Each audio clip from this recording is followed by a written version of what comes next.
Did you speak Irish at all around Donegal? Well, before I lived, you see, all the people, it was a part of the Gaeilge up to 1940.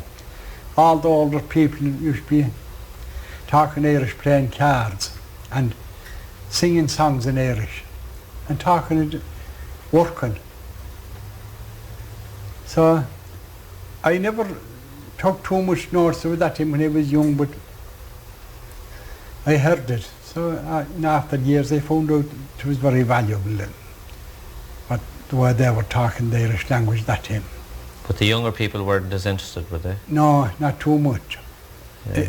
As up to 1940, there is some thing happened like that all the old Gaelic language had disappeared altogether. There's only 4 people in Doolin now that can talk that language. You told me about your mother coming from a musical family. How about your father? Well, not altogether so much in the music, it's more of singing. Yeah. He used to sing in Gaelic and sing in English. 'Tis there you'd see the jockeys and the mounted so stately, the pink, the green, the yellow, the emblem of our nation.